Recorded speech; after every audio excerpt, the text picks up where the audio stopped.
بالله من الشيطان الرجيم.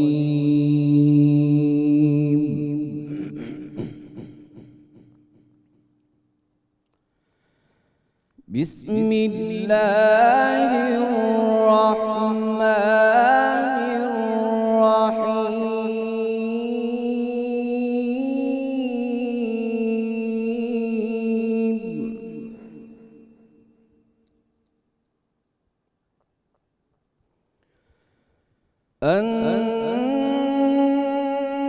النبي أولى بالمؤمنين من أنفسهم وأزواجه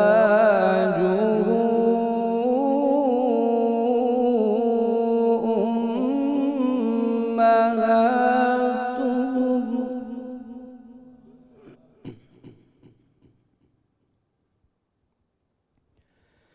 وأولو الأرحام بعضهم أولى ببعض في كتاب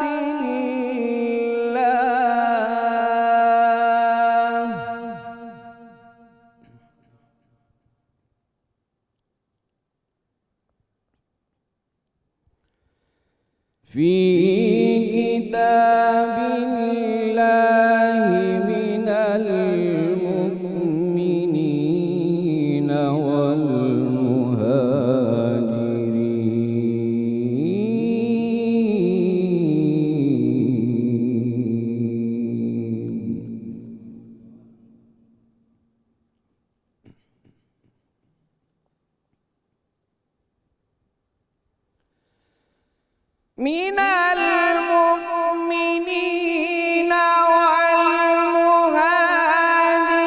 والمهاجرين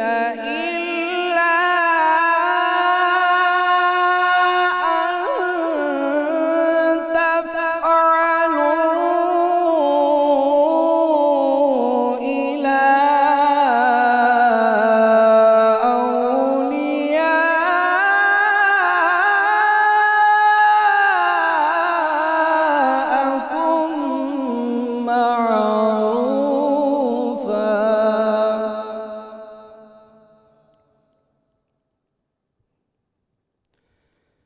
كان ذلك في الكتاب مسطورا.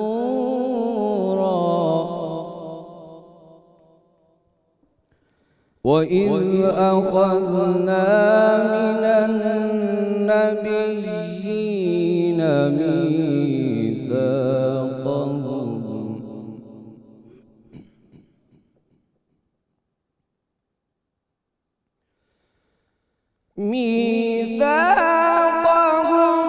ومنك ومن نوح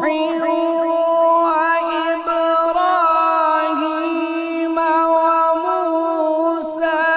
وعيسى ابن مريم وأخذنا منهم ميثاقا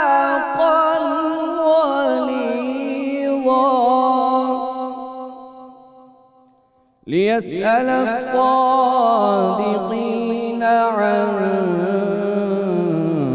صدقهم وأعد للكافرين عذابا أليما. صدق الله العظيم.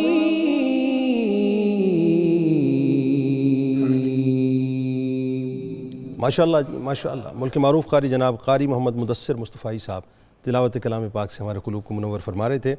الحمدللہ رب العالمین والصلاة والسلام علی سید الانبیاء والمرسلین. اللہم صلی علی سیدنا و مولانا محمد وعلی آلہ واصحابہ وبارک وسلم وصلی علیہ. دنیا کے تمام دیکھنے والوں کو، تمام چاہنے والوں کو، تمام پیار کرنے والوں کو، اور جہاں جہاں تک اس وقت میری آواز کو سنا اور مجھے دیکھا جا رہا ہے، جنید اقبال کی جانب سے انتہائی محبت کے ساتھ السلام علیکم. ایک بار پھر ناظرین، آپ کو میں رحمت رمضان کی خصوصی براہ راست نشریات میں سحر کے انتہائی پر نور موقع پہ دل کی عطا گہرائیوں سے خوش آمدید کہتا ہوں۔ اور آج آپ جانتے ہیں رحمت کا عشرہ اب اپنے اختتام کو پہنچ رہا ہے۔ ظاہر ہے ہم 10واں روزہ انشاءاللہ اختیار کریں گے۔ معلوم نہیں صاحب اگلے برس یہ زندگی وفا کرے نہ کرے، معلوم نہیں یہ سانسیں ساتھ دیں کہ نہ دیں، معلوم نہیں کون زندہ ہوگا، کون زمین کی پیٹھ پہ ہوگا، کون زمین کے پیٹ کے اندر ہوگا، لیکن ایک بات تو طے ہے کہ وقت تو اس وقت بھی موجود ہے۔ اور یہ رحمت کا عشرہ جو اپنی آخری ساعتوں کے ساتھ اپنے دامن کو چھڑا کر بہت ہی آہستگی کے ساتھ ہمارے درمیان سے نکل کے جا رہا ہے، راضی کر کے اس کو بھیجیے گا، ناراض کر کے مت بھیجیے گا۔ موقع کبھی ہاتھ سے نہیں جاتا، وہ کریم انتظار کرتا ہے کہ بندہ کسی وقت بھی آ جائے، اور جس وقت آ جاتا ہے وہ قبول کر لیا کرتا ہے۔ تو ابھی جو موقع ہے اس کو غنیمت جانیں اور رخصت ہوتے ہوئے رحمت کے عشرے کو انتہائی پرسوز انداز میں آنسوؤں کو بہا کر رخصت کیجیے گا۔ ناظرین کرام، اب میں کہاں سے بات کا آغاز کروں، واللہ الفاظ میرے ساتھ نہیں دیتے ایسے موقع پہ کہ جب ہستی ایسی ہو صاحب کہ ہم ان کی بارگاہ میں ہدایت پیش کرنے سے پہلے اپنی زبان کو 10,000 مرتبہ بھی اگر غسل دیں تو کم ہے۔ ہم اپنے جسم کو معطر کیسے کریں صاحب سمجھ نہیں آتا کہ یہ تعفن زدہ جسم، یہ گناہوں سے لتھڑی ہوئی زبان اس بارگاہ کے قابل ہی نہیں کہ اس بارگاہ کی شان کے مطابق ہدایت پیش کرے۔ کہ اسلام کی عمارت کی بنیادوں میں اور تاریخ کا رخ بدلنے میں ناظرین جن خواتین نے اہم ترین کردار ادا کیا، ان میں اسلام کے ماتھے پر سر فہرست اور سنہری حروف میں لکھا گیا وہ مقدس نام جو مسلمہ اول ہیں، جو محسنہ اسلام ہیں، جو امت کی پہلی ماں ہیں، جن کی رفعتیں، جن کی عظمتیں نہ کوئی بیان کر سکا تھا، میں دعوے سے جملہ ادا کر رہا ہوں صاحب، اور نہ کوئی بیان کر سکے گا، جنہیں عرشی و فرشی انتہائی ادب سے ام المومنین حضرت خدیجہ الکبریٰ سلام اللہ علیہا کے نام سے یاد کرتے ہیں۔ کہ آئیے ادب کے، احترام کے، خلوص کے، پروٹوکول کے گلستان سے خوشبودار پھولوں کو چن چن کر کیا کریں؟ خوشبودار پھولوں کو چن چن کر اس بارگاہ میں چلتے ہیں جن کے شوہر سید العالمین تاجدار انبیاء حضرت محمد مصطفیٰ صلی اللہ علیہ وآلہ وسلم ہیں، جن کی شہزادی کونین حضرت فاطمہ الزہرا سلام اللہ علیہا ہیں، جن کے داماد مولا کائنات مولا علی کرم اللہ وجہ الکریم ہیں، جو حسنین کریمین علیہ السلام اور عقیلہ بنی ہاشم سیدہ زینب سلام اللہ علیہا کی نانی جان ہیں، جن کا سرور دو جہاں صلی اللہ علیہ وآلہ وسلم، بھئی خاصا توجہ رہے، آپ کی توجہ رہے، میرے ساتھ چلتے رہیے، کہ جن کا سرور دو جہاں صلی اللہ علیہ وآلہ وسلم حد درجے اکرام فرمایا کرتے تھے، جن کی عظمتوں کو آسمان والے اور زمین والے بھی جھک جھک کر سلام کیا کرتے تھے، جن کی رفعتوں کا یہ عالم کہ اگر وہ غار حرا پر اپنے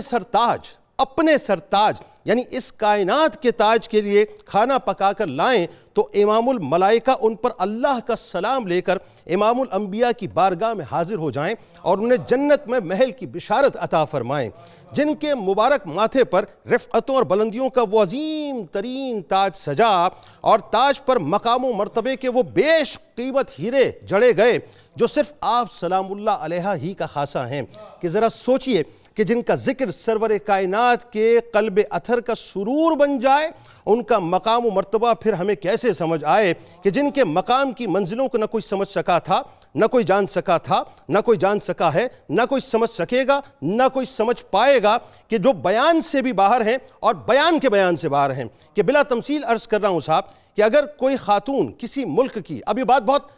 عامیانہ سی بات ہے لیکن بلا تمثیل میں عرض کر رہا ہوں سمجھانے کے لیے، کہ بلا تمثیل اگر کوئی خاتون کسی ملک کی سربراہ کی زوجہ ہو تو وہ اس بات پر فخر کرتی ہے کہ اس ملک کی وہ خاتون اول ہے، اسٹیٹ کا مخصوص پروٹوکول اس کو ملتا ہے، لیکن یاد رکھیے گا وہ مخصوص وقت کے لیے ملتا ہے، کہ جب تک کرسی ہے وہ پروٹوکول میں رہتی ہے، اور جیسے ہی کرسی گئی پروٹوکول گیا، یعنی کوئی اوقات نہیں اس منصب کی، لیکن منصب اگر ہے صاحب تو وہ منصب ہے جن کو اللہ تبارک و تعالیٰ نے منصب عطا کیا، منصب ہے تو وہ منصب ہے کہ جن کو رسول اللہ صلی اللہ علیہ وآلہ وسلم نے منصب عطا کیا، کہ جن کو اپنے محبوب کے لیے خود رب مصطفیٰ صلی اللہ علیہ وآلہ وسلم نے چنا ہو، جن کا منصب دائمی ہو، جن کا منصب لافانی ہو، جن کا منصب لاسانی ہو، جو اسلام کی خاتون اول بنی، جو سرور دو جہاں صلی اللہ علیہ وآلہ وسلم کی زوجہ اول بنی ہو، جو سرکار مدینہ صلی اللہ علیہ وآلہ وسلم پر ایمان لانے میں خاتون اول ہوں، جو سرور دو جہاں کے ساتھ نماز ادا کرنے والی ماؤں میں خاتون اول ہوں، جو مومنین کی ماؤں کی صف میں خاتون اول ہوں، جو بحیثیت زوجہ سرکار علیہ السلام کی خدمت کرنے والی ازواج میں خاتون اول ہوں، جو سرکار علیہ السلام کو اعلان نبوت کے بعد ڈھارس دینے والی خواتین میں خاتون اول ہوں، جو سرکار علیہ السلام پر اپنا مال قربان کرنے والی خاتون اول ہوں، جو سرکار علیہ السلام پر اپنا سب کچھ قربان کرنے میں خاتون اول ہوں، جو مسکینوں، یتیموں اور محتاجوں کی مالی مدد کرنے میں خاتون اول ہوں، جو حضور اقدس صلی اللہ علیہ وآلہ وسلم کو دعوت اسلام میں پیش آنے والے غم اور تکالیف کو سہنے میں خاتون اول ہوں، جو نبی کریم صلی اللہ علیہ وآلہ وسلم کی ہمت باندھنے اور بلند ہمتی کے ساتھ ہر آڑے وقت میں آپ کا ساتھ دینے میں خاتون اول ہوں، جو سرکار مدینہ صلی اللہ علیہ وآلہ وسلم کے ساتھ تکلیفوں اور مصائب کو برداشت کرنے والی خاتون اول ہوں، جو قدرت کے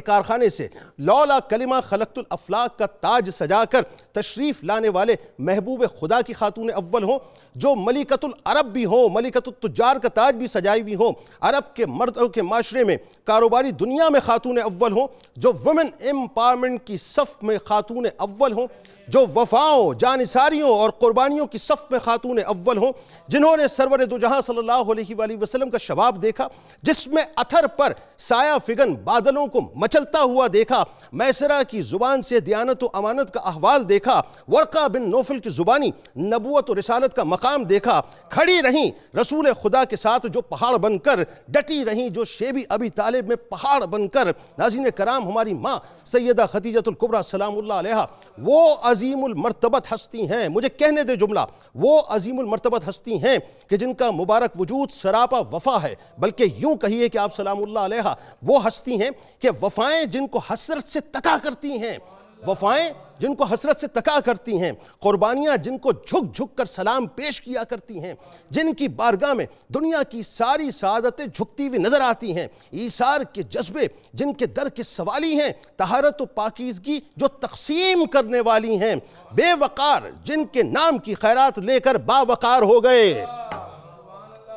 بھائی پیر صاحب، پروفیسر صاحب توجہ چاہیے، ڈاکٹر صاحب، کہ بے وقار جن کے نام کی، بھائی اپنی بات کر رہا ہوں میں، بے وقار جن کے نام کی خیرات لے کر باوقار ہو گئے، بلندیوں کو جن کے ذکر سے چار چاند لگ گئے، عظمتیں جن کی رفتوں یعنی عظمتوں کی رفتوں کو دیکھ کر لوگ جن کے سامنے اپنے سر کو جھکائیں، کائنات کا ایک ایک ذرہ، ایک ایک شے جن کے صدقے سے صدقات پائیں، جنہوں نے اپنا سب کچھ اپنے آقا و مولا کی بارگاہ میں قربان کر دیا، مال تو کیا،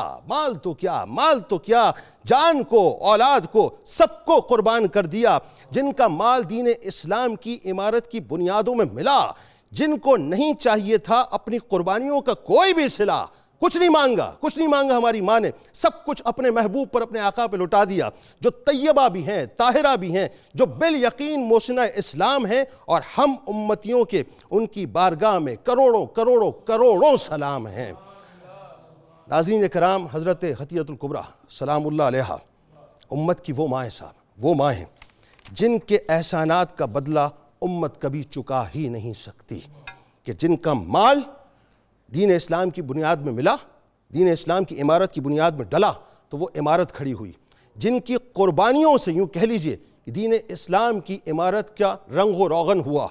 اس کو پرکیف پر نور بنایا گیا، جن کی قربانیوں نے دین اسلام کی عمارت کو مستحکم کیا، جو رسول کریم صلی اللہ علیہ وآلہ وسلم کی وہ ساتھی تھی کہ جنہوں نے اپنے ساری دولت کو قدمین شریفین پہ قربان کر دیا، اور رہتی دنیا تک یہ بتلا دیا کہ اگر مقام سمجھنا ہے تو پھر سمجھو اس انداز سے کہ سرکار مدینہ صلی اللہ علیہ وآلہ وسلم کے سامنے ان کے قدمین پہ نہ جان کی کوئی حیثیت ہے، نہ مال کی کوئی حیثیت ہے، نہ آل اولاد کی کوئی حیثیت ہے، نہ ماں باپ کی کوئی حیثیت ہے، بس فدا کا ابی و امی یا رسول اللہ ہی اس کائنات کا سب سے عظیم ٹائٹل ہے۔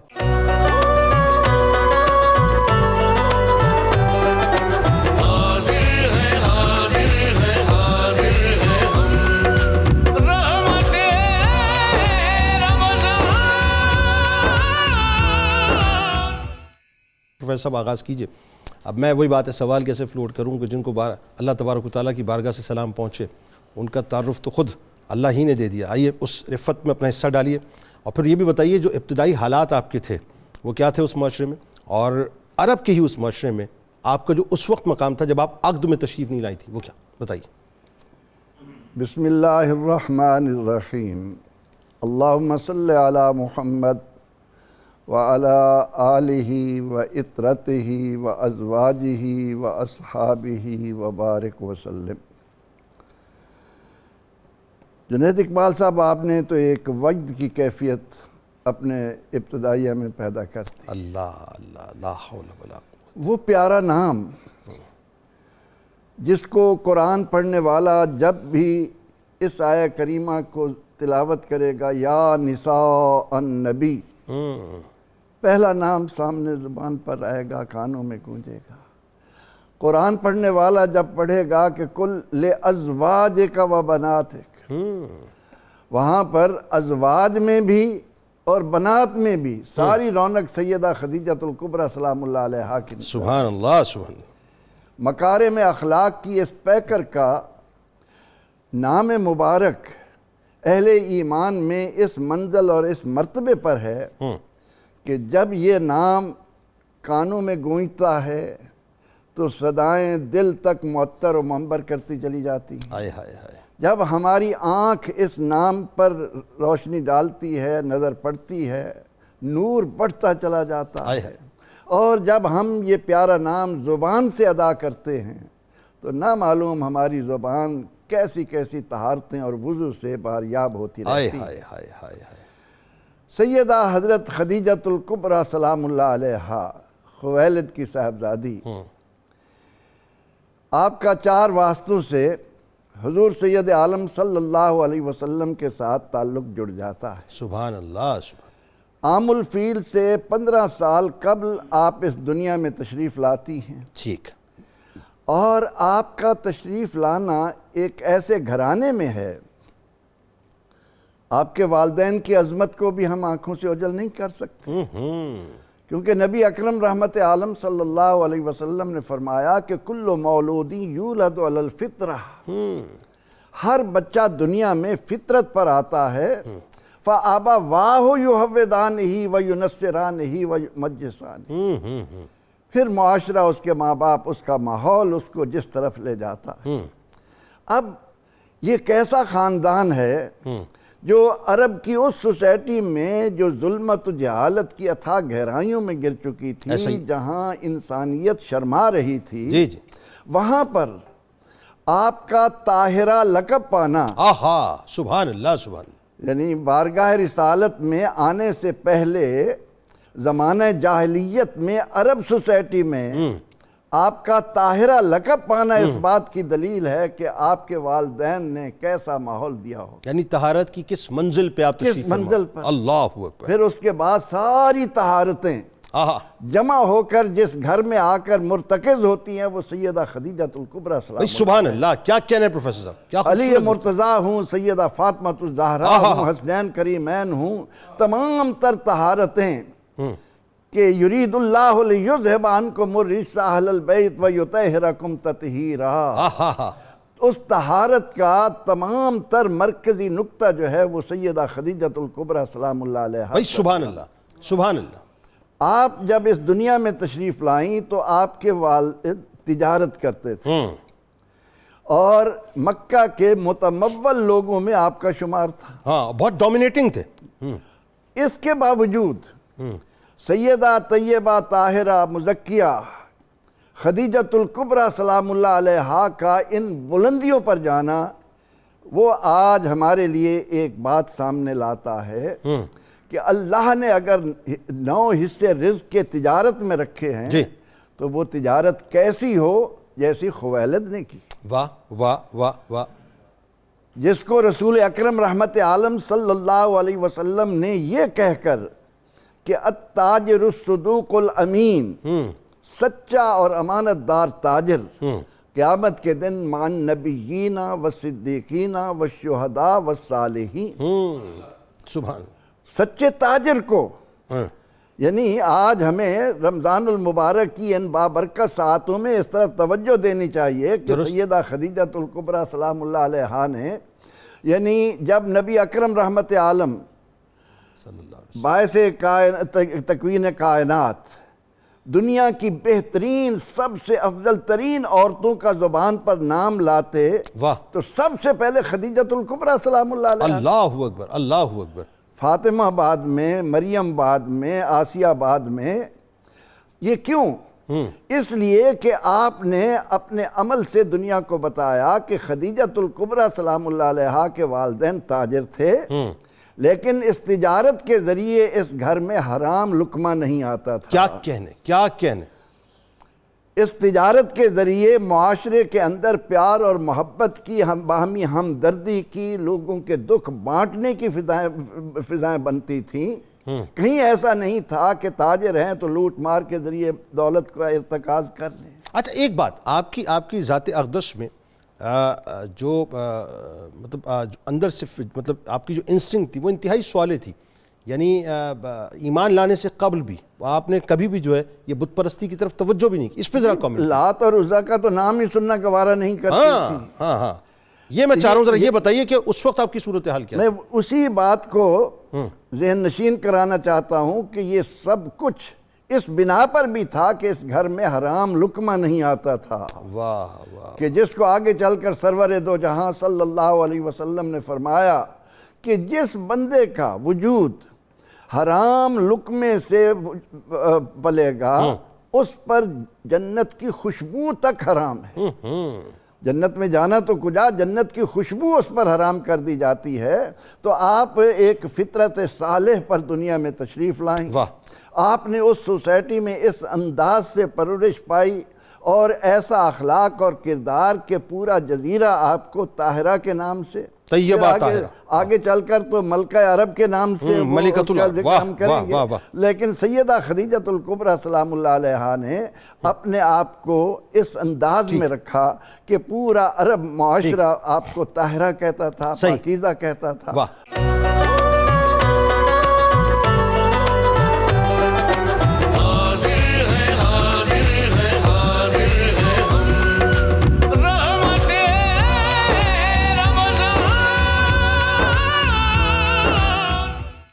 اب وہ منظر ہے کہ حضرت خدیجۃ الکبریٰ سلام اللہ علیہا نے رسول کریم صلی اللہ علیہ وآلہ وسلم کے پیارے پیارے میٹھے میٹھے اوصاف جو ہیں وہ سن رکھے ہیں، اور وہ سماعتوں سے مستقل جو ہے وہ ٹکرا رہے ہیں، اور اب چشم تصور میں آپ جو ہے وہ ظاہر ہے چونکہ یہ سارا ڈیوائن فیصلہ ہے، قدرت کی طرف سے ایک فیصلہ ہے، تو اس سے پہلے جو ہے تیاری ہو رہی ہے اور تجارت کی پیشکش ہو رہی ہے۔ تو وہ جو تجارت کی پیشکش ہوئی وہ کیا ہوئی، اور پھر وہ جو میسرہ نے جو کچھ بھی دیکھا اور آ کر بتلایا، وہ ذرا بڑا خوشبودار منظرنامہ ہے، بتائیے ذرا۔ بسم اللہ الرحمن الرحیم، اللہم صلی علی محمد وعلی آل محمد مبارک وسلم وصلی علیہ۔ عفت کا ہے عنوان جلی واہ مادر زہرا، واہ سبحان اللہ، عفت کا ہے عنوان جلی مادر زہرا، ہے مونس و ہم راز نبی مادر زہرا، واہ واہ، اور قدرت کی عطا خاص تھی آغوش طہارت، قدرت کی عطا خاص تھی آغوش طہارت، حسنین کی ماں جس کی کلی مادر زہرا، کیا کہنے، اور شوہر تھے رسولوں کے بھی سردار بلا شک، شوہر تھے رسولوں کے بھی سردار بلا شک، داماد ہوئے جس کے علی مادر زہرا۔ واہ واہ واہ واہ سبحان اللہ۔ جنید بھائی، بختوں کی انتہا ہے کہ ایسی پاک ہستیوں کی بارگاہ میں مالک ہمیں سلامی اور غلامی کا موقع عطا فرماتا ہے۔ سیدہ خدیجۃ الکبریٰ کی فطرت اور خاندانی پس منظر کے حوالے سے بات چل رہی تھی، اور میں اس حوالے سے ایک بہت بنیادی بات عرض کر کے اپنے مضمون کے ساتھ ریلیٹ کرنا چاہتا ہوں۔ بنیادی بات یہ ہے کہ بلا شبہ سیدہ خدیجۃ الکبریٰ کا خاندان عالی شان، حلال کمانے اور حلال کھانے والے لوگ تھے، اچھی فطرت اور اچھی طبیعت کے لوگ تھے، لیکن اس میں راز کیا تھا؟ قبلہ بنیادی بات یہ ہے کہ یہ انسانی فطرت کا اصول ہے کہ وہ جن کے ساتھ بیٹھتا اٹھتا ہے نا، ان کے فطرتاً اوصاف اس میں آ جاتے، بالکل صحیح۔ یہ بات پتہ نہیں کیوں لوگوں سے چھپائی جاتی ہے کہ سیدہ خدیجۃ الکبریٰ کا جو خاندان عالی شان ہے، خویلد اور اس سے اوپر بھی، یہ شروع سے خاندان بنو ہاشم کا حلیف تھا۔ یہ شروع سے اٹھتے بیٹھتے جناب بنو ہاشم کے ساتھ تھے، جس طرح بنو ہاشم نے کبھی بت پرستی نہیں کی تھی، رسول اللہ کی اصل پاک نے، جناب ہاشم، جناب عبد المطلب، جناب عبداللہ، جس طرح انہوں نے بت پرستی نہیں کی تھی، انہی کے فیض سے یہ صفت ان میں بھی آ گئی۔ سبحان اللہ، سبحان اللہ۔ تو یہ بت پرستی سے دور لوگ تھے، اور سیدہ خدیجہ الکبریٰ ان نفیس ترین طبیعتوں میں سے ایک طبیعت تھی کہ جنہوں نے کبھی بت پرستی اور شرک کی طرف توجہ ہی نہیں فرمائی۔ اب یہ بات کہنا کہ سیدہ خدیجہ الکبریٰ کو نبی پاک کے اوصاف جلیلہ کا پتہ بعد میں چلا، یہ تھوڑی سی اچنبے کی بات لگتی ہے، کیونکہ یہ خاندان منسلک تھا اس خاندان، اور ہاشمی شہنشاہ کو بھلا یہ نہ جانتے ہو، یہ ممکنات میں سے نہیں۔ اصول تجارت ہے، پوری کائنات میں یہ بات قائم ہے کہ ہر تاجر یہ تلاش کرتا ہے کہ مجھے اپنے کام کے لیے بندہ وہ ملے جس میں کم از کم دو صفتیں ہوں، ایک وہ سچا ہو اور دوسرا وہ امانت دار ہو، کیونکہ سچائی نجات دیتی ہے اور امانت جو ہے یہ ہمیشہ مال کو بڑھاتی ہے۔ ٹھیک۔ تو سیدہ خدیجہ الکبریٰ جس طرح آپ کہہ رہے تھے کہ بہت بڑی بزنس امپائر کی وہ لیڈر تھیں، اس وقت بزنس ٹائکون تھیں، اس میں کوئی شک نہیں۔ تو آپ کی بھی یہ ہمیشہ تلاش ہوتی تھی کہ مجھے وہ کارندے ملیں جو سچے بھی ہوں اور امانت دار بھی۔ اور کمال یہ قطع کلام کی معذرت 30 ایئرز میں میرے خیال ہے آپ نے ٹیک اپ کیا تھا تقریباً اپنے والد کی زندگی میں شروع کر دیا تھا، پھر والد کے بعد تو بہت ہی بلندی تک لے گئی۔ تو یہ تلاش انہیں ہر وقت جاری رہتی تھی۔ جب میرے آقا کریم نے تجارت کا ارادہ ظاہر فرمایا تو اس وقت سیدہ خدیجہ الکبریٰ نے تو شکر کا کلمہ پڑھا کہ اب مجھے وہ بندہ نصیب ہو جائے گا کہ جو بندہ صرف امانت دار اور صرف سچی صفت رکھنے والا نہیں، بلکہ ایسا صادق اور ایسا امین ہے کہ اسے صرف اپنے قبیلے والے نہیں، پورا عرب صادق اور امین کے نام سے یاد کرتے ہیں۔ صحیح، سبحان اللہ، سبحان اللہ۔ تو سیدہ پاک نے آپ کی خدمت میں عرض کر بھیجی کہ آپ تشریف لائیں، میری تجارت کے لیے جائیں، تو سرکار نے قبول فرمایا، سرکار تشریف لے گئے، اور جب وہ خوبصورت مناظر دیکھے، ساتھ غلام بھی بھیجا جناب میسرہ، جنہوں نے ایک ایک منظر دیکھا جس سے ثابت ہو رہا تھا کہ یہ کوئی خاص ہستی ہے، اور امانت داری، سچائی، سارے اصول دیکھے، اور واپس آ کے میسرہ نے بھی ایمان کی حد کی کہ ایک ایک چیز کو بڑے خوبصورت پیرائے میں بیان کیا۔ پہلے ہی دل میں محبت سرکار اور عقیدت سرکار آپ کے کردار کی وجہ سے تھی، اس سفر کے بعد، میسرہ کے بیان کے بعد وہ کئی گنا بڑھ گئی، اور بالآخر اس خوبصورت نتیجے تک پہنچے جو نتیجہ سیدہ کے نکاح۔ سبحان۔ اچھا، اس میں مجھے یاد پڑتا ہے کہ شاید میں روایت میں پڑھ رہا تھا کہ آپ باقاعدہ جس وقت قافلہ آ رہا تھا تو آپ اپنی چھت پہ تشریف فرما ہو کے آپ نے وہ نظارہ دیکھا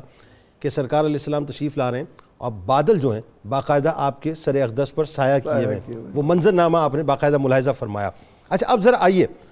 یہاں، اب یہ طے ہو گیا کہ نکاح کا پیغام جو ہے بھیجنا ہے،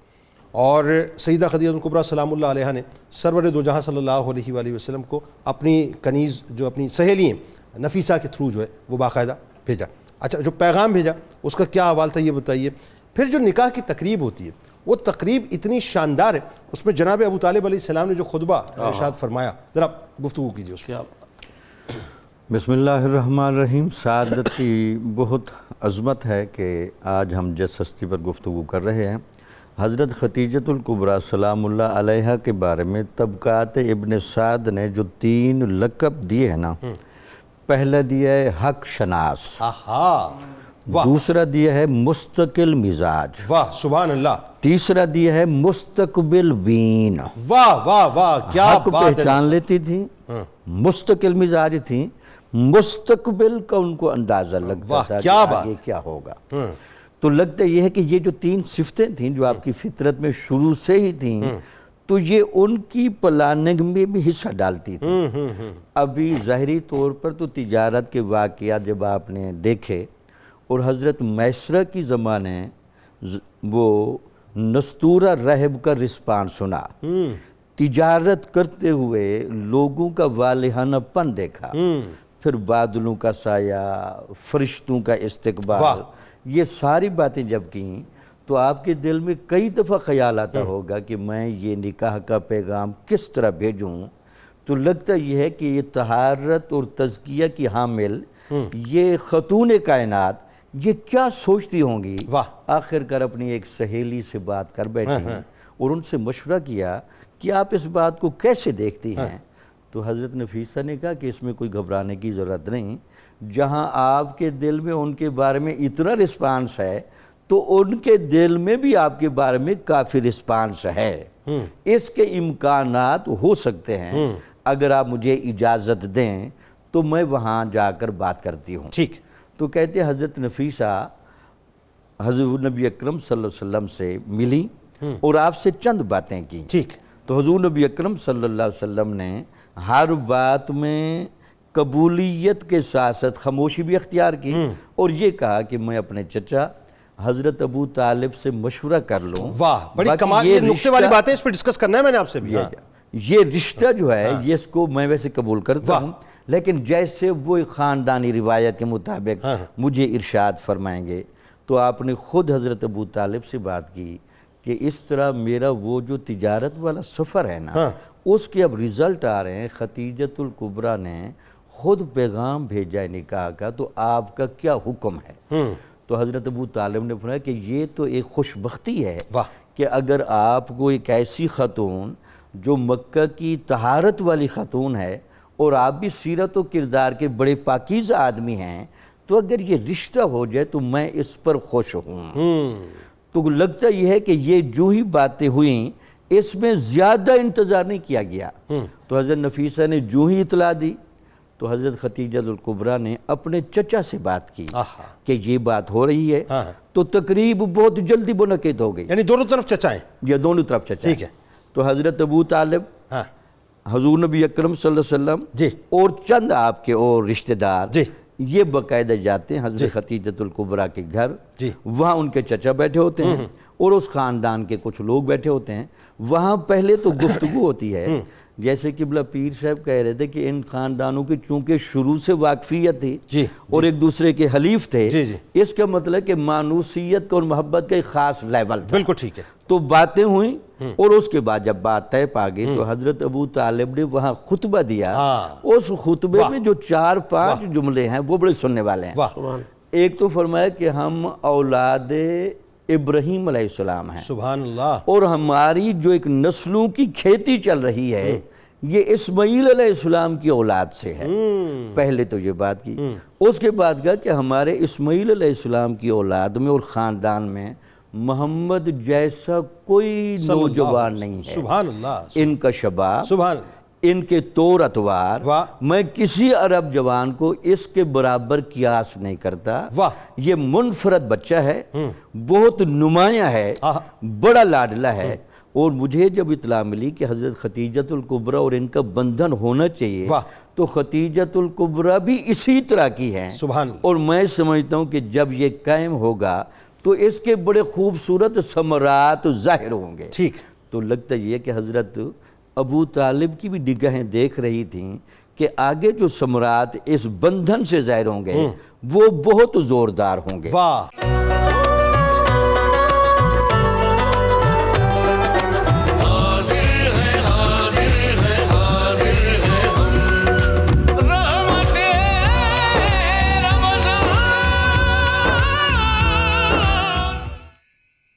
پروفیسر صاحب ذرا یہ بتائیے، پیغام نکاح ہو گیا، نکاح ہو گیا، اور پھر وہ وقت آتا ہے، اب ہم تھوڑا سا یوں سمجھ لیجئے کہ اپنا جم کریں گے ہم، اور اس وقت کی طرف چلے جاتے ہیں جہاں سرور دو جہاں صلی اللہ علیہ وآلہ وسلم پر وحی اترنے والی ہے، پہلی وحی۔ جو پہلی وحی کا نزول ہوا، کیسے ہوا، کیا منظرنامہ تھا، اور پھر اس کے بعد حضرت خدیجۃ الکبریٰ سلام اللہ علیہا کا سرکار مدینہ صلی اللہ علیہ وآلہ وسلم کو ڈھارس دینا، یعنی ایک دنیا میں مطلب آپ سے اچھی کمپینین کوئی ہو نہیں سکتی، بتائیے ذرا۔ بہت شکریہ۔ اس منظر نامے کو سامنے لانے کے لیے جو نبوت کی ابتدا کے وقت ہوا، نزول قرآن کے وقت ہوا، کچھ باتیں انتہائی اہم ہیں، اور خاص طور پر میں ان علماء کی خدمت میں پیش کروں گا جن کا دعویٰ ہے کہ ان کا قرآن سے بڑا تعلق ہے۔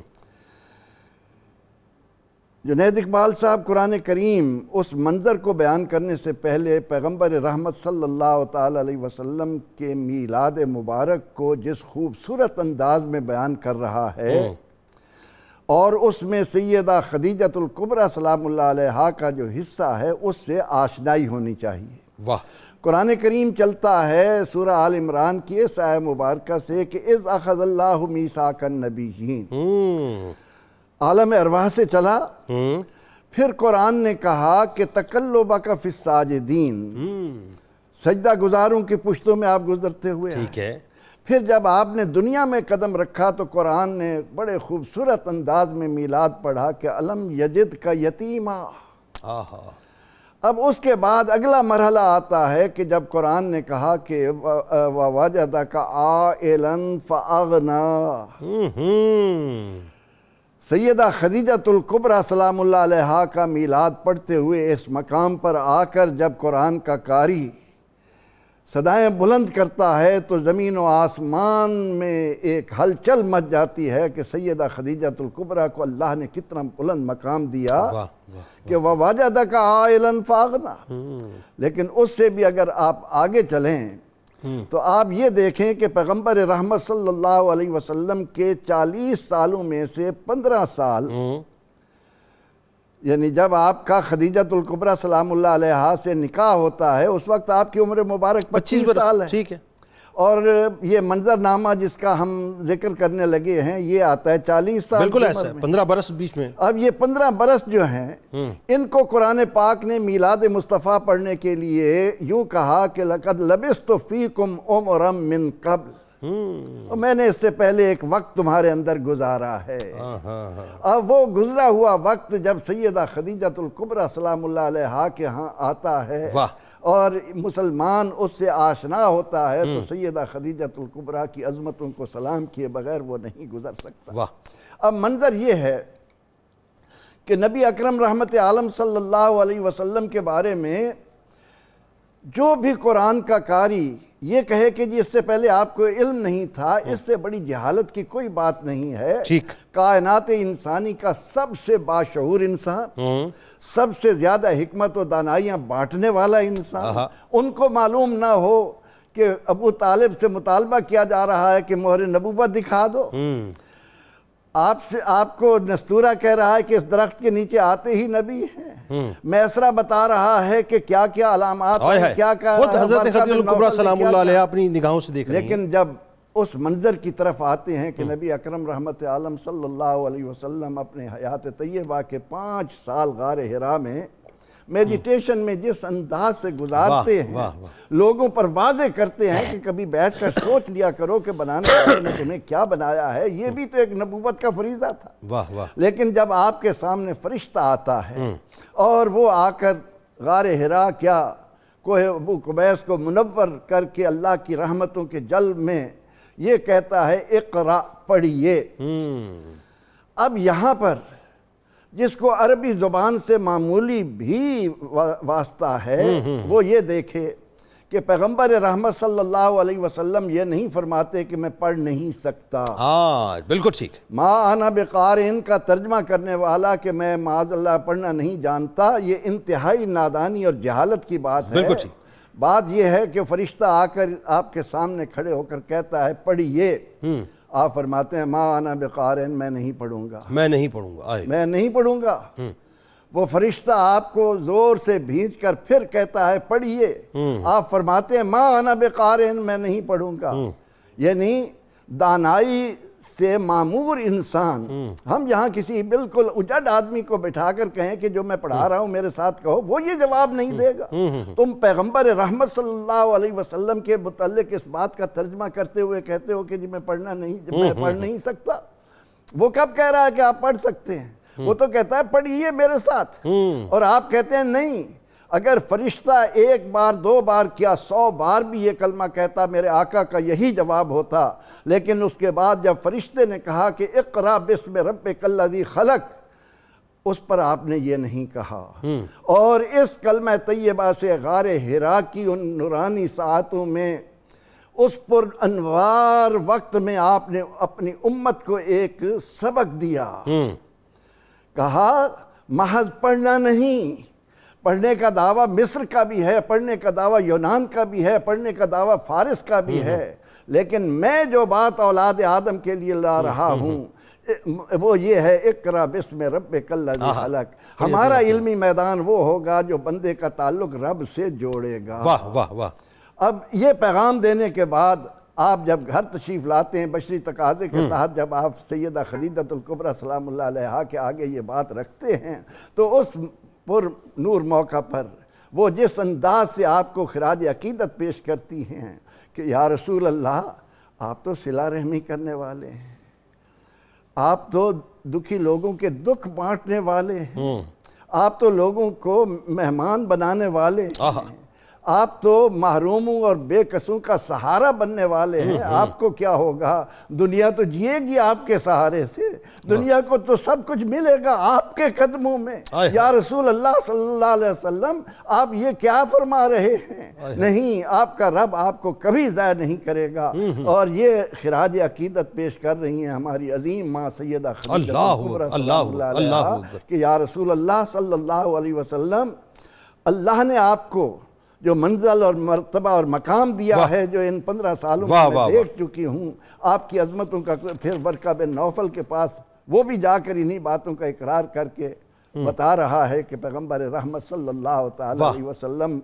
دنیا کے لیے کیا رحمتیں لائے۔ سبحان اللہ۔ اب یہ وہ منظرنامہ ہے پیر صاحب کہ آپ نے بتلا دیا دنیا بھر کی خواتین کو کہ اپنے شوہر کا ساتھ پازیٹیو مشن میں کس انداز سے دینا چاہیے۔ یعنی یہ ڈھارس، یہ کوئی چھوٹا موٹا پیغام نہیں ہے، بہت عظیم ترین پیغام ہے تمام خواتین کے لیے، اور یہی وہ ڈھارس ہے جو آپ کی مشن مصطفیٰ صلی اللہ علیہ وآلہ وسلم میں ایز کمپینین جو ہے منتقل ہو جاتی ہے۔ پھر جس انداز سے آپ ساتھ دینا شروع کرتی ہیں، خاص طور پہ اپنی جان، اپنے مال سے، ذرا اس طرف آئیے، بتائیے ذرا۔ بسم اللہ الرحمن الرحیم۔ جنید بھائی، سوال کے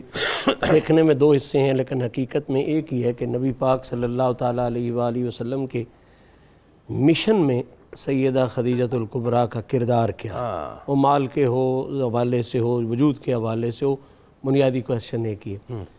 تو اس حوالے سے قبلہ میں عرض کروں گا کہ بلا شبہ کسی نے بہت خوبصورت بات کی تھی کہ تزئین رسالت میں بس دو ہی تو عنصر ہیں، تزئین رسالت میں بس دو ہی تو عنصر ہیں، ایک مال خدیجہ کا، ایک خون ابو طالب۔ سیدہ خدیجہ الکبریٰ سلام اللہ علیہا کے کردار کے حوالے سے جب ہم بات کرتے ہیں، اور خاص طور پر حضور کے مشن کو پھیلانے میں جو کردار ہے آپ کا، تو اس حوالے سے 5 بڑے بنیادی نکات ہمارے سامنے آتے ہیں۔ سب سے پہلا تو کسی بھی مشن کے ساتھ وفاداری کا اصول اور قانون یہ ہوتا ہے کہ بندہ خود اس مشن کو دل و جان سے تسلیم کرے۔ واہ۔ تو سیدہ خدیجہ الکبریٰ پاک نے سب سے پہلے تو اس کے مشن کا ساتھ دینے میں یہ کمال کیا کہ بغیر کسی توقف کے جو ہی حضور کی زبان عطر سے اس مشن کا اعلان ہوا، تو بغیر کسی اختلاف کے آج تک یہ کائنات پوری مانتی ہے کہ اس مشن پر پہلی لبیک اور دل و جان سے لبیک کہنے والی ہستی یہ سیدہ خدیجہ۔ سبحان اللہ، کیا کہنے۔ پھر قبلہ صرف خود ہی تسلیم نہیں کیا، اس مشن کو عام کرنے کے لیے، حضور کی کوشش مبارکہ کو مزید بارآور کرنے کے لیے دوسرا کمال کا کام کیا کہ ایک مرد کے لیے، اور مرد ڈومینیٹنگ معاشرے میں مرد کے لیے معاش اختیار کرنا، ذریعہ روزگار اختیار کرنا بہت لازمی چیز ہے۔ بالکل ٹھیک۔ سیدہ خدیجہ الکبریٰ کا دوسرا مشن کا عظیم ساتھ یہ ہے کہ آپ نے اپنی حلال دولت سے جو تجارت کے ذریعے کمائی تھی، میرے نبی کریم صلی اللہ علیہ وسلم کو معاش کی فکر سے دور کر دیا۔ واہ، سبحان اللہ، سبحان اللہ۔ اب حضور کو سوائے اس مشن کے پھیلانے کے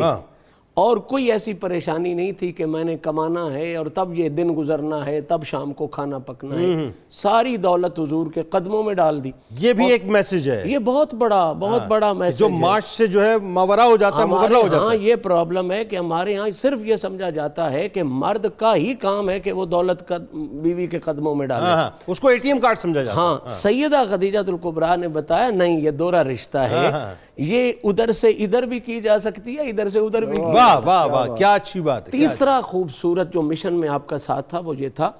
کہ عام طور پہ بدقسمتی ہماری، میں اس کو اچھی بات تو نہیں کرتا، کہ عام طور پر بیویاں پریشانیوں میں اضافے کا سبب بنتی ہیں، اکثریت کی بات ہے، الا ماشاءاللہ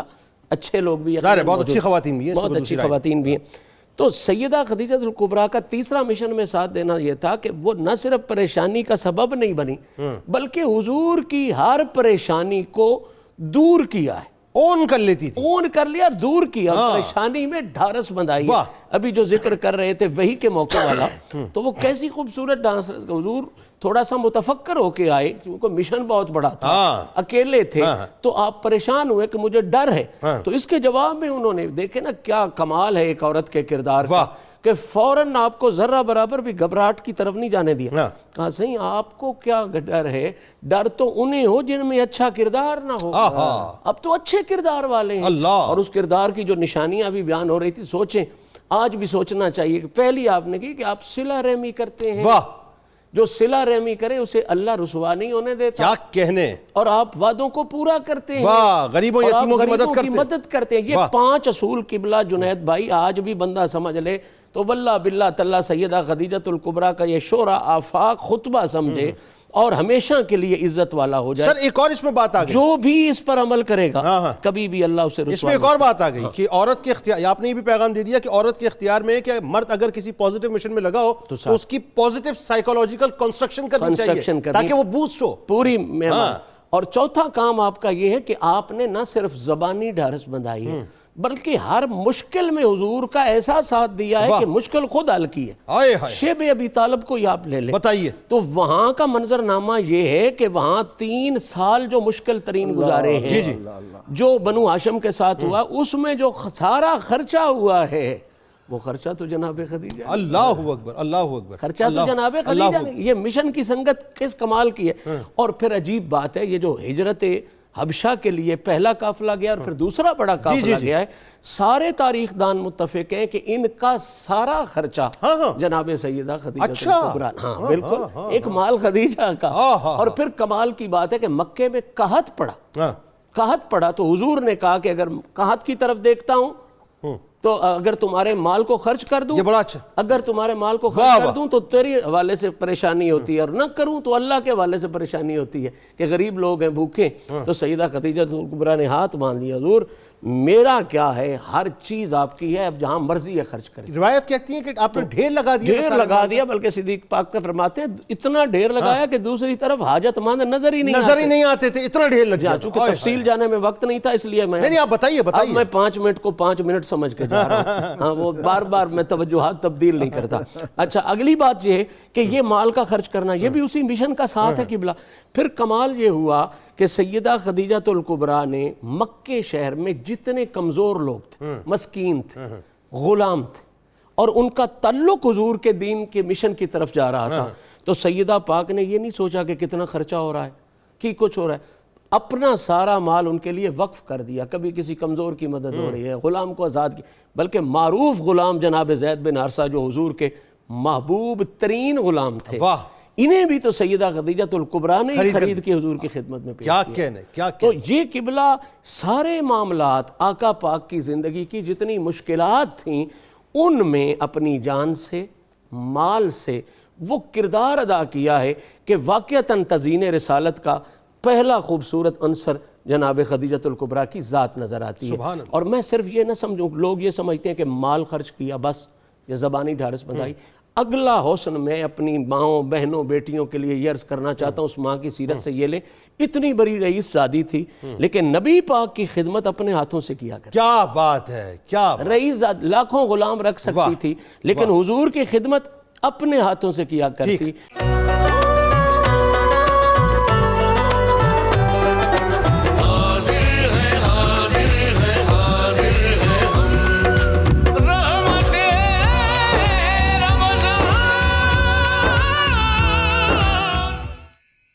ایک تو یہ کہ سیدہ خدیجہ الکبریٰ سلام اللہ علیہا کی قربانیوں میں ظاہر ہے ہر قربانی بے مثل و بے مثال ہے، کوئی اس میں دوسری رائے نہیں ہے۔ اور آپ یہ دیکھیے کہ یہ بنیاد آپ نے رکھی قربانیوں کی، اس کے بعد پھر ظاہر عمارت اس کے اوپر قائم ہوئی، لیکن ایک منظرنامہ بڑا حسین ہے اور میں چاہتا ہوں اس کو بہت رچاؤ کے ساتھ آپ بیان کریں کیونکہ سمجھنے والے اس بات کو سمجھ پائیں کہ واقعہ بیان کیا ہو رہا ہے۔ کہ جب آپ غار حرا آیا جایا کرتی تھیں تو ظاہر ایک سلام آپ کی بارگاہ میں آیا، اور وہ سلام جو ہے سب سے بڑی بارگاہ سے آیا، وہ اللہ کی بارگاہ ہے۔ ذرا بتائیے وہ کیا ہوا تھا؟ بسم اللہ الرحمن الرحیم. ہمیشہ یاد رکھیں کہ ہر چیز کا قید و رسول قرآن و حدیث میں موجود ہوتا ہے. سلام کا لفظ کبھی تو آتا ہے بطور دعا کے، کبھی سلام کا لفظ آتا ہے بطور استحقاق کے. واہ واہ. یہاں لفظ بطور دعا کے نہیں ہے، بطور استحقاق کے آیا ہے. اس کو باقاعدہ قرآن میں ثبوت موجود ہے. حضرت عیسیٰ علیہ السلام کہتے ہیں سلام علیہ یوم ولدت، جس دن میں پیدا ہوا اس دن مجھ پر سلام. چونکہ آپ کی پیدائش بھی غیر معمولی تھی تو لہٰذا یہ قاعدہ ہوا جہاں بھی غیر معمولی کام ہوگا سلام کا استحقاق ثابت ہوگا. تو حضرت خدیجۃ الکبریٰ کے غیر معمولی کام تو ذرا چیک کریں جو تفصیلات بیان ہو رہی ہیں، تو لگتا یہ ہے کہ 3 مرتبہ آپ پر مختلف روایات کے مطابق سلام آیا. اچھا، ایک تو سلام آیا کہ یہ جو غار حرا میں حضور نبی اکرم صلی اللہ علیہ وسلم جاتے رہے ہیں اور آپ نے ان کے ساتھ بھرپور تعاون کیا ہے. آپ نے کبھی رکاوٹ نہیں ڈالی، کبھی یہ نہیں کہا جی اکیلی میں کھانا کیسے آپ تک پہنچانے جاؤں، پھر کبھی یہ بھی نہیں کہا کہ آپ کے اوپر بہت روحانی کیفیت رہتی ہے، میں اپنے آپ کو ذرا تنہا فیل کرتی ہوں. تو یہ پورے ماحول میں یہ جو غار حرا کی طرف آنا جانا تھا اور اس دوران آپ نے جو کردار ادا کیا، اس پر آپ کو سلام ہو. اور دوسری دفعہ کہتے ہیں کہ سلام آپ پر اس وقت بھی آیا جب حضور نبی اکرم صلی اللہ علیہ وسلم کی پہلی وحی کے بعد وہ جو اضطراب کا دورانیہ گزر رہا تھا. ایک ہمیشہ یاد رکھیں نبی کے اندر نبوت کی خود تصدیقی اندر سے پیدا ہوتی ہے، یہ باہر کے ذرائع اصل درجہ نہیں ہوتے، وہ خود تصدیقی داخلی ہوتی ہے، لیکن باہر کے ذرائع سے ذرا ایک ماحول بنا رہے ہوتے ہیں. اس لیے حضرت خدیجۃ الکبریٰ سے بات کی، ورقہ بن نوفل تک معاملہ پہنچا تاکہ خارج کا ماحول بھی میری اس خود تصدیقی سے موافقت میں آئے اور نبوت کو پھیلانے کا ماحول بنے. اس موقع پر خدیجۃ الکبریٰ نے جو کردار ادا کیا اس پر بھی آپ پر سلام آیا. اور تیسرا سلام کہتے ہیں کہ جب یہ شیب ابی طالب کا پورا واقعہ ہو گیا اور اس واقعے کے بعد اتنے صدمات کے باوجود جب آپ ضعف کی طرف اور کمزوری کی طرف بڑھ رہی تھیں، اس وقت بھی آپ کے کردار پر سلام آیا کہ آپ سلامتی ہو آپ پر. آپ نے بڑے بڑے ہنگامی ادوار، بڑے بڑے ایمرجنسی کے احوال میں آپ کھڑی ہوئی ہیں اور جس طرح کھڑے ہونے کا حق تھا وہ آپ نے حق ادا کیا ہے. تو دیکھیں اللہ تعالیٰ کا حضرت خدیجۃ الکبریٰ کو جبرائیل کے ذریعے سلام بھیجنا یہ ثابت ہے. تو یہ رسپانس ہے اللہ کی طرف سے، خدیجۃ الکبریٰ تجھ پر سلام ہو. اچھا آپ کیا کہتے ہیں؟ اے اللہ آپ تو رحمت اور سلام ہیں ہی ہیں، یہ سلام میرے نبی پر ہو، یہ سلام پیغام لانے والے جبرائیل پر ہو، ان پر رحمتیں ہوں، ان پر برکتیں ہوں. اور پھر ایک محل کی بھی تو آپ کو بشارت دی گئی نا کہ آپ بتا دیجئے ان کو کہ ایک ایسا موتیوں کا محل ہے جس میں کوئی حزن نہیں ہوگا. پھر آپ کو باقاعدہ یعنی آپ کو جو وہاں محل ملے گا، اگر یہاں میں ایک وجدانی جملہ کہہ دوں، تمام ازواج مطہرات جنت الفردوس میں حضور کے ساتھ ہوں گے. بے شک حضور نے کسی زوج محترمہ کا محل اس طرح بیان نہیں فرمایا جیسے خدیجۃ الکبریٰ کا بیان فرمایا. جیسے یہاں بھی آپ کو امتیاز رہا، خدیجۃ الکبریٰ جہاں میرا محل ہوگا، میرے محل کے ساتھ پہلے تیرا محل ہوگا اور وہ موتیوں سے سجایا جائے گا اور وہاں کوئی حزن نہیں ہوگا. اصل بات یہ اس میں کہ کیٹیگوریکل یہ کہا گیا روایات میں کہ وہ حزن نہیں ہوگا، یعنی اس کا مطلب یہ ہے کہ قدرت دیکھ رہی ہے کہ آپ کی زندگی انتہائی تکالیف میں گزری ہے مشن مصطفیٰ صلی اللہ علیہ وسلم کی تکمیل کے لیے. ایک بات آپ تینوں میں سے، اور میں یہ رینڈملی صرف سوال کر رہا ہوں، کیا مجھے آپ میں سے کوئی بتا سکتا ہے کہ آپ میں سے کسی کا حضرت خدیجۃ الکبریٰ سلام اللہ علیہا کے گھر کی یعنی وہ لوکیشن ذہن میں ہے کہ کہاں پر مکہ پاک میں تھا؟ میں صرف وہ سمجھنا چاہ رہا ہوں تھوڑا سا، اگر ذہن میں کسی کے ہے، اور اگر نہیں بھی تو ہم اس کو مطلقاً بات کر لیتے ہیں کہ ڈاکٹر صاحب یہ بتائیے حضرت خدیجۃ الکبریٰ سلام اللہ علیہا، اب ظاہر اس وقت ذہن میں نہیں کہ ایکچوئل ان کا گھر کہاں پہ، لیکن اگر ہم یوں سمجھ لیں کہ صرف اسی بات کو سامنے رکھیں کہ غار حرا آپ تشریف لے جا رہی ہیں، اور غار حرا آج اگر کوئی بھی مطلب جہاں آپ کی ولادت کی جگہ ہے اس سے ہٹ کر تھوڑا آپ دائیں طرف یہ وہاں سے یعنی جبل ابو قبیس کی طرف اگر چلے جائیں؟ نہیں، جبل قبیس تو ادھر آ جاتا سامنے کی طرف آگے؟ نہیں، دوسری طرف سرکار علیہ السلام کی ولادت گاہ وہاں قریب ہی وہ گھر موجود تھا. جب 79 میں ہم گئے تو ہمیں وہ دکھایا گیا کہ یہ خدیجۃ الکبریٰ کا سلام اللہ علیہ کا گھر ہے اور اس کے ساتھ بازار ہوتے تھے. اب وہ نقشہ سارا بدل. اچھا، اب مثال کے طور پہ میں ذرا پیر صاحب آپ کی بھی توجہ چاہ رہا ہوں، اس میں ذرا کامنٹ کیجئے کہ اگر فرض کیجئے وہی اسی لائبریری کے اطراف میں جہاں لائبریری بن گئی ہے تو اسی کے اطراف میں کہ اگر حضرت خدیجۃ الکبریٰ سلام اللہ علیہ کا جو ہے مبارک حجرہ تھا، ان کا گھر تھا، تو اس کا اور غار ہرا کا ڈسٹنس جو ہے مطلب اگر ویسے ہم دیکھیں بیت اللہ سے کتنا بنتا ہے اندازاً؟ 3 میل کے قریب، تقریباً 4.5 کلومیٹر. اس کا مطلب یہ ہوا، اب ذرا جو میں بات سمجھانا چاہ رہا ہوں لوگوں کو اس پہ ذرا آپ تینوں کامنٹ کر دیجئے باری باری. 4.5 کلومیٹر ہماری آپ کی ماں اس دور میں 1450 برس پہلے کھانا لے کر پیدل اکیلی جاتی تھی تنہا 4.5 کلومیٹر، اور پھر وہ 1.25 گھنٹہ غار ہرا پر، جو آج مطلب آج کا غار ہرا نہیں ہے، اس وقت کا غار ہرا، تو وہ کتنا ٹائم لگتا ہوگا. سرکار علیہ السلام کو پیش کرتی ہوں گی، پھر لوٹ کے آتی ہوں گی. دنیا میں کوئی عورت سوچ بھی نہیں سکتی اس بات کو. ذرا کامنٹ کیجیے. جنید اقبال صاحب، آپ حیران ہوں گے کہ ٹنل بننے سے پہلے